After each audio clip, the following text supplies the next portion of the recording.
नहीं तो चमन से क्या होगा, वो अग्नि नहीं है कुंड में तो हवन से क्या होगा, वो झूठी है सारी क्रियाएं बंधो, अगर श्रद्धा नहीं है संतों पर तो नमन से क्या होगा। इसलिए बंधो वह उसको आस्था नहीं लेकिन उसको विश्वास था। वह कहती है कि वे दिगंबर संत वीर होते हैं, कायर नहीं होते हैं। तुमने गलत किया स्वामी। वह कहते हैं कि चलो, तुमको विश्वास नहीं, उस ढोंगी को चल कर के देख लो, वह कब का भाग गया होगा। उसने कहा कि चलो, वह तो चाहती ही थी कि एक बार तो तुम चलो। और जैसे ही पहुंचते हैं बंधो, जिस अवस्था में सर्प डाला था उसी अवस्था में अभी भी सर्प डला हुआ है। मरा हुआ सर्प, अनंतों कीड़ी लग चुकी हैं, मुनिराज के शरीर को खा लिया है। लेकिन बंधु वह तो नियम सल्लेखना लेकर के बैठे थे। सल्लेखना दो प्रकार की होती है, एक नियम और एक यम। नियम का अर्थ होता है जब तक मेरे ऊपर उपसर्ग है, जब तक मेरे चारों प्रकार के आहार जल का त्याग, ये नियम सल्लेखना होती है। एक होती है यम सल्लेखना कि जीवन पर्यंत के लिए चारों प्रकार के आहार जल का त्याग कर देना, इसको कहते हैं यम सल्लेखना। तो नियम सल्लेखना ले ली थी कि जब तक उपसर्ग है, जब तक चारों प्रकार के आहार जल का त्याग, और वो भीतर चले गए थे, बाहर होते तो वो भी बाहर भाग जाते। आपके पास एक छिपकली आ जाए तो भागते हो। माला फेर रहे हो, घर में माला फेरने बैठते हो, उस कमरे में पूजन गृह में अगर एक छिपकली अथवा कोई कीड़ा आ जाए, एक मच्छर आ जाए बंधो, तो आप माला छोड़ के पहले मच्छर को भगाते हो। वो छिपकली हो तो भागते हैं, चिल्लाते हैं, माला छूट जाए। सोचो उन दिगंबर संत को, तो वह मुनिराज यह नियम सल्लेखना लेकर के बैठे हो। जैसे ही रानी चेलना ने देखा बंधो, उसके आंखों में आंसू, उन्होंने मुनि महाराज के गले से सर्प को दूर किया। और जैसे ही उपसर्ग दूर हुआ और मुनिराज ने अपना ध्यान विसर्जन किया, और रानी जैसे ही चरणों में झुक गई, त्रय भक्ति पूर्वक मुनिराज को नमोस्तु करती है। ओ महाराज ने तुरंत उनको आशीर्वाद दे दिया। वह राजा श्रेणिक देख रहा है, और राजा श्रेणिक ने जैसे ही देखा बंधो कि रानी ने झुकी, उसने औपचारिकता से ढोंग से नमस्कार किया था। ओ मैं तो कहती हूँ एक बार तो संतों के सामने आओ, एक बार तो भगवान के सामने आओ, भगवान के दर्शन करो। नहीं है आस्था, ढोंग से करो। आज तुम ढोंग से कर रहे हो तो कल ढंग से भी आ जाएगा, ये ध्यान रखना। आज ढोंग से करोगे तो कल ढंग भी आ जाएगा कि हमें किस तरह से करना है। तो ढोंग से, ढोंग सब समझते औपचारिकता से, एक बिना मन का। और उसने नमस्कार जैसे ही किया तो मुनिराज ने आशीर्वाद दे दिया। आशीर्वाद जो रानी चेलना को, वही राजा श्रेणिक को। अब वह राजा श्रेणिक विचार करने लगे कि धन्य मुनिराज, जिन्होंने उपसर्ग किया उसके लिए भी वही आशीर्वाद, और जिसने उपसर्ग दूर किया उसके लिए भी वही आशीर्वाद। बंधु वैसे भी कहा है कि दिगंबर संत कहते हैं जब इस शरीर का जन्म होता है तो वह कुल दीपक कहलाता है, और जब वह दीक्षा ले लेता है तो वह आकाश दीप कहलाने लगता है। आकाश दीप जो होता है कभी भेदभाव नहीं करता है। तुम्हारे मन में तुम्हारी भावनाओं से होती हैं, जैसी दृष्टि होती है वैसी सृष्टि नजर आती है तुम्हारी ही भावनाओं में। क्योंकि बहुत सारे लोग, मैं दीमापुर वालों को तो नहीं जानती, लेकिन बंधु नग 25 वर्ष हो गए दीक्षा को लिए हुए, 25 वर्ष के अनुभव हैं कि लोगों की जब श्रद्धा भक्ति नहीं होती है, अगर मुनिराज किसी के घर में, उनके घर में चले गए तो मुनि, अरे महाराज को तो आज हमें मालूम है प्रकाश जी के यहाँ जाना था, वे तो बड़े आदमी हैं, उनके यहाँ जाएंगे, हमारे यहाँ क्यों आएंगे?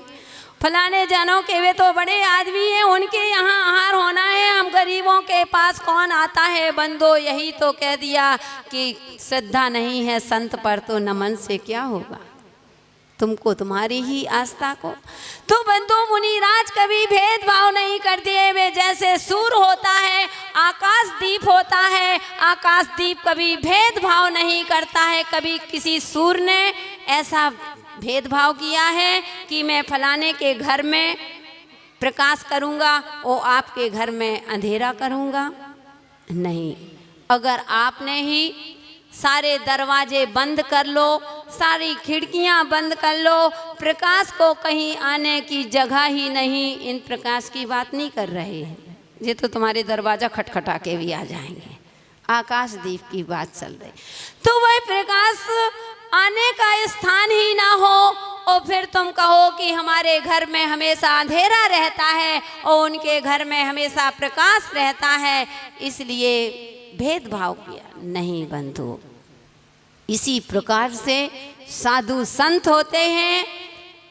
अगर साधु के गीत भी गाते हो तो भी वही आशीर्वाद, और साधु को गाली भी बकोगे तो साधु का वही आशीर्वाद।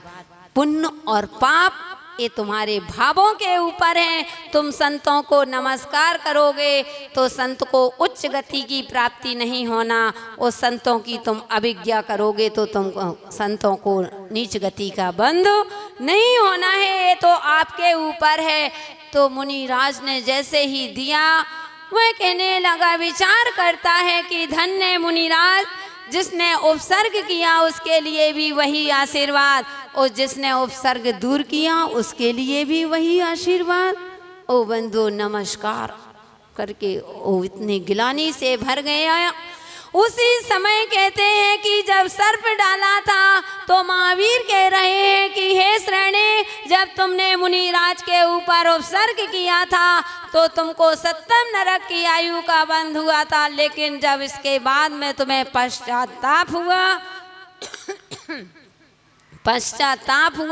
और पश्चाताप के बाद बंधु इतना अपनी गिलानी हुई, इतनी गिलानी हुई कि आत्महत्या करने लगे थे। मुनिराज ने कहा कि हे श्रेणी, आत्महत्या करना किसी जिज्ञासा का समाधान नहीं होता है।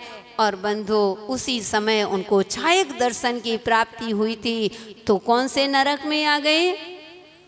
पहले नरक। यानी इतना पश्चाताप किया कि 70 नरक की आयु ना भोग करके, क्योंकि आयु का बंध ऐसा होता है बंधो, गति का बंध तो छूटता रहता है, लेकिन आयु का बंध तो तुम्हें भोगना ही पड़ेगा। लेकिन हाँ, कम बढ़ हो सकता है, लेकिन आयु का बंध कर लिया तो वह छूटता नहीं है। ऐसे ही बंधो तो राजा श्रेणिक से महावीर कहते हैं कि हे श्रेणिक, तुम्हारे लिए इसलिए कहा था कि तुम जीते रहो, कम से कम तुम मनुष्य पर्याय में हो, तुम्हारा धर्म ध्यान चल रहा है। अभी तुम स्वाध्याय कर रहे हो, भगवान की आराधना कर रहे हो, भक्ति कर रहे हो, तो हे श्रेणिक तुम जीते रहो, कम से कम अभी हो तो तुम्हारा धर्म ध्यान चल रहा है। वो मरने के बाद तुमको वही नरक में पहुंचना, तो वही काटो मारो वही नरकों की वेदना, वहाँ धर्म ध्यान ही नहीं है। इसलिए हे श्रेणी, तुमको कह दिया था कि तुम जीते रहो। राजा श्रेणी खुश हो गए, बोले प्रभु, अभय कुमार के लिए कहा था कि तुम जीते रहो और चाहो तो मर जाओ। बोले कि हाँ, अभी भी श्रेणी कहते, भगवान कहते हैं कि हे श्रेणी, अभय कुमार ने इतना अभी भी धर्म ध्यान कर रहे हैं, और इनको मरने के बाद भी इनका स्वर्ग जाना है, वहाँ धर्म ध्यान, और वहाँ से चित होकर के जैसे ही मनुष्य पर्याय में आकर के सीधे फिर मोक्ष चले जाना है। तो यहाँ भी धर्म ध्यान चल रहा है और आगे भी धर्म ध्यान चलेगा। इसलिए तुम चाहो तो मरो और चाहे तो जीते रहो। बड़े खुश हो गए। चौथा था, कहते हैं हे प्रभु, कोसों दूर समो शरण से बाहर निकल करके और कहा था कि हे जीव, ना तू जिंदा रहो और ना तू मर। बोले इसलिए कहा था कि वह कसाई है, वह जीवों को मार रहा है, काटो मारो यहाँ भी कर रहा है। और नरकों में जाना है तो वही काटो मारो करना, तो वह ना जिंदा रहने लायक है और ना मरने लायक है। इसलिए कह दिया ना तू जिंदा रह और ना मर। यहाँ भी है तो भी पाप कर रहा है, यहाँ भी कसाई है। और नरकों में तो सभी को पता है कि नरकों की वेदना, नरक पढ़ लिया होगा, इसलिए राजा शरण्य खुश हो गए।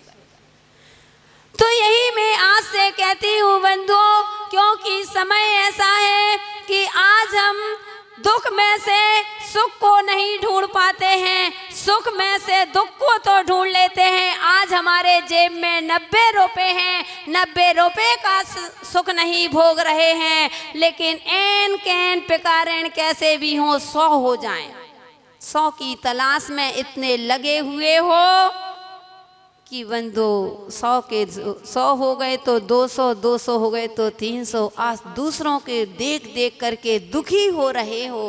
उस दुख में से जो तुम्हारे पास है उसमें से तुमने सुख को नहीं भोगा।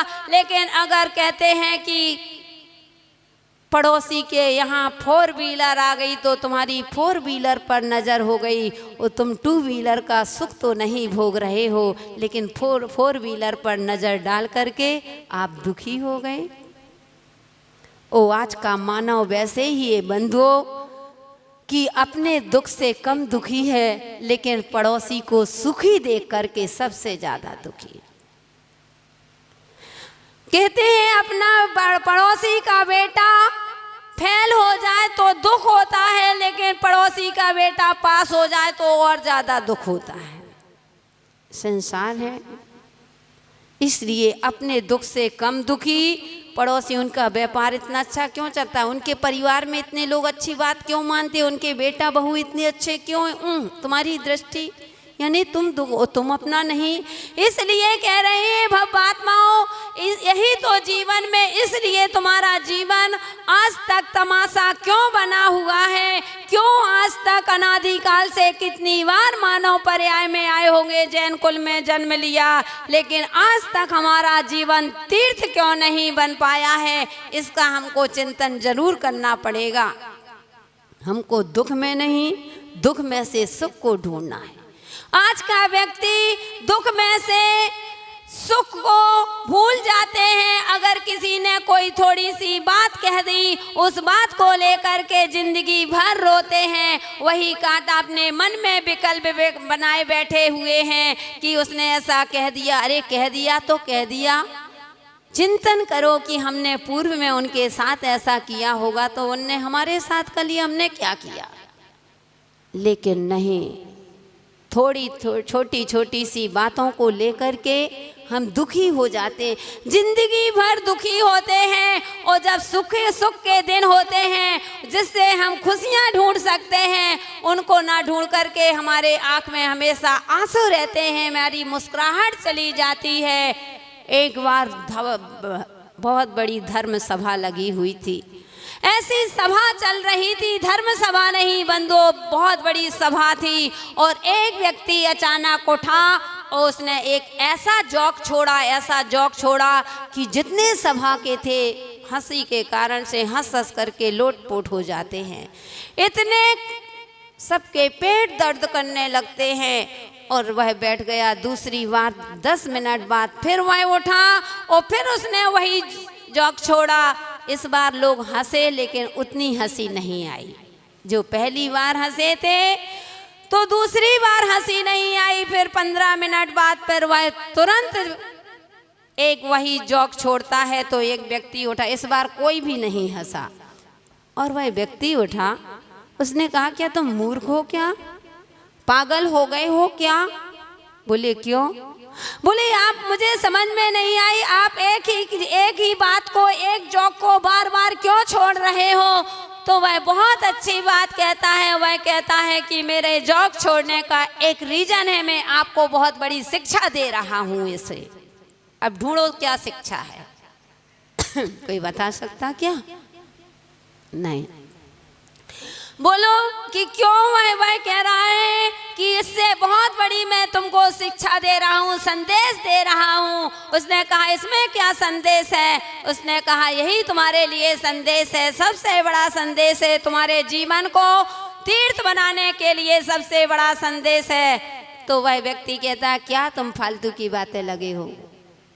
बोले मैं फालतू नहीं बोल रहा, मैं सच कह रहा हूँ, मैं आपको संदेश दे रहा हूँ, मैं आपको कुछ शिक्षा देने के लिए यह बार बार जॉब छोड़ रहा हूँ। उसने कहा क्यों छोड़ रहे हो? उसने कहा मेरे बार बार छोड़ने का रीज़न यह है कि जब मैंने एक बार छोड़ा था तो इतनी हंसी आई थी, जब एक बात को, अच्छी बात को लेकर के आप बार बार नहीं हंस सकते हैं तो एक बुरी बात को लेकर के जिंदगी भर क्यों रोते हो?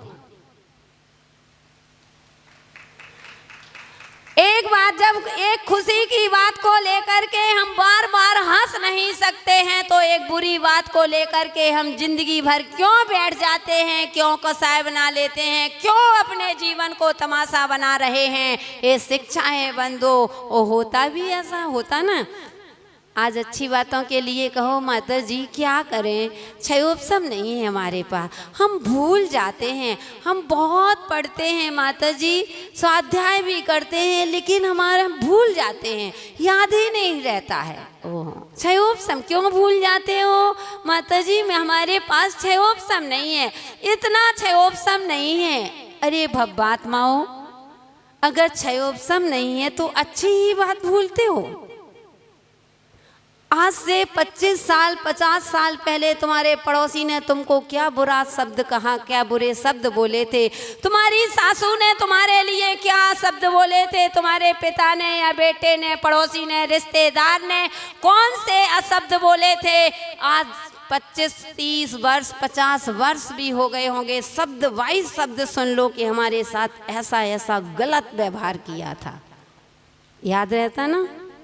हाँ, हम तो वैसे भी 24 कैरेट का बोलते हैं, हम सही बोल रहे हैं। तो वह कहता है कि हमारी भी यही स्थिति कि हम विचार करते हैं कि हम अच्छी बातों को भूल जाते हैं, क्षयोपशम नहीं है। जब आपके पास क्षयोपशम नहीं है तो आप बुरी बात क्यों नहीं भूलते हो? बुरी बात भी भूल जाओ तब हम समझें कि हम मानेंगे हाँ आप मूर्ख, आपके पास वास्तव में क्षयोपशम नहीं है। आज कहाँ किसी ने गलत कह दिया तो कल ध्यान ही नहीं है, आपके मन में कोई पाप नहीं है, भूल जाते हो। नहीं, इसके लिए आपके पास क्षयोपशम है, वो इसके लिए हमारे पास क्षयोपशम नहीं। इसलिए बंधुओं हमें यह ध्यान रखना है, इसलिए हमारा जीवन हमें अच्छाइयों को देखना है। अगर एक बार हमने अच्छाइयों को देखा बंधुओं तो हमारा जीवन सार्थक होगा, यह हमारा चातुर्मास सार्थक होगा बंधुओं। ओ अगर नहीं तो कितने तुमने भी पढ़ लिया, कितने साधु आ गए, ओ आकर के चले गए होंगे, कितनों ने सिखाया होगा बंधुओं। ओ हम दीमापुर में ध्यान रखना, हम सिखाने नहीं, हम तो जगाने आए।